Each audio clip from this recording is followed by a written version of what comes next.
Alright, so this next tutorial is about attaching two pieces of clay together,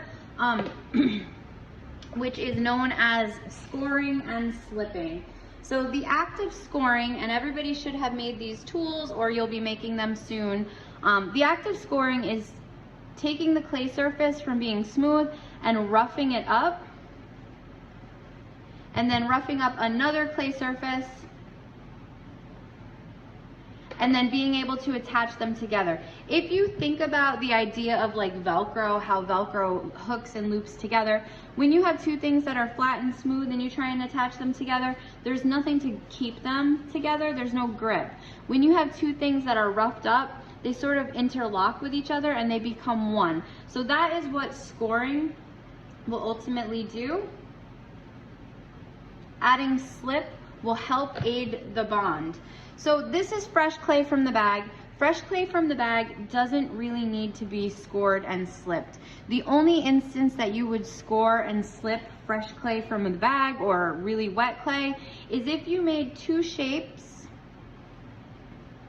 And these are not going to be pretty shapes.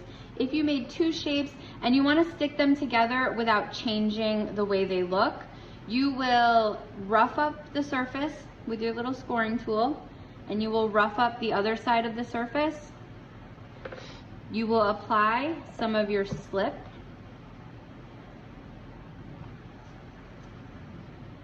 And then you will press them together. So ultimately what should happen if you did a good job is when you hold one side, it will stay.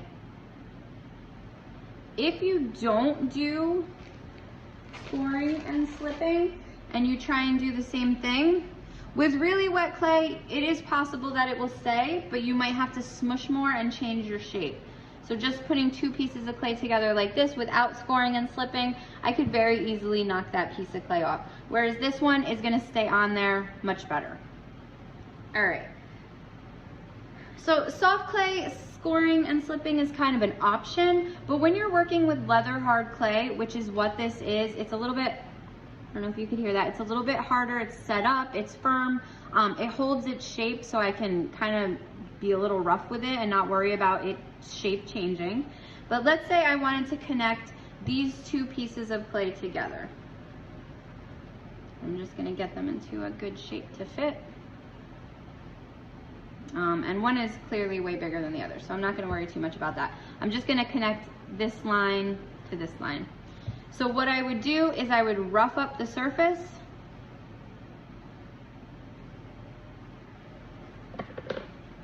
Add some slip. And then I just wanna figure out where I'm gonna put it. Sometimes if you're trying to figure it out, if you just touch them together and then it leaves like a slip mark as to where you want to attach them, it gives you a guideline as to know where to attach the two pieces together. So I would just rough up the other side, put some slip on it, and then smush them together. Now I'm not gonna do the test like does this hold, because I only did a little part, but it does hold, so that's actually a good thing. So when you're working on your amplifiers, things that might need to be scored and slipped, if you are putting on little things like eyes, I would recommend making them, letting them set up a little bit, and then scoring and slipping to attach them. So let's say I'm trying to figure out where I want my eye, I line it up, I want it there, good, I left a little slip mark. So I'm gonna rough up the one side, rough up the other side, add a little bit of slip, and then press them together.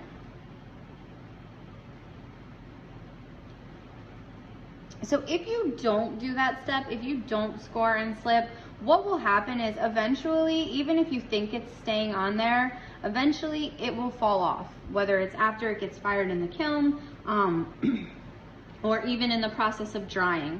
So one thing that is really important when you score and slip something, attach it together, it's important that you wrap the piece up in plastic and you make sure that everything sort of gets to become the same amount of wetness again. So the slip is set up a little bit so that it turns into leather hard before you take it out of the bag. Whenever clay dries, it shrinks. So if you have something that's really wet and something that's not as wet, this has already shrunk somewhat, this hasn't shrunk at all. So as this one shrinks, because it's going to shrink more, it's gonna crack away from your piece and it's gonna fall off. So that is one thing to keep in mind. Bone dry clay, no matter how hard you try, this is bone dry clay. This is what I broke up to make the slip, which by the way, is already turning into a nice paste. No matter how hard you try, you can't score and slip these together. First, if you're trying to score something and it feels like nails on a chalkboard and it is making powder, the piece is too dry. Unfortunately, you're not going to be able to make that attachment, or you'll have to start over. So I roughed it up. I'm going to add some slip. I'm going to do the same thing on the other side.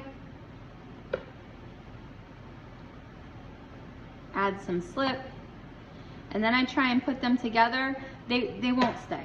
It's not going to stay, no matter how hard you try. So if your clay is white, it's bone dry, if you can break it and it breaks apart like this, it's not going to work. Your clay has to have some softness to it, some flexibility.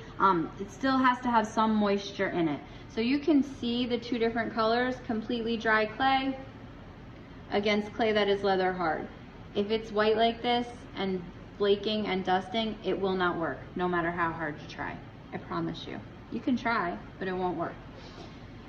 All right, so that is just a little tutorial on scoring and slipping.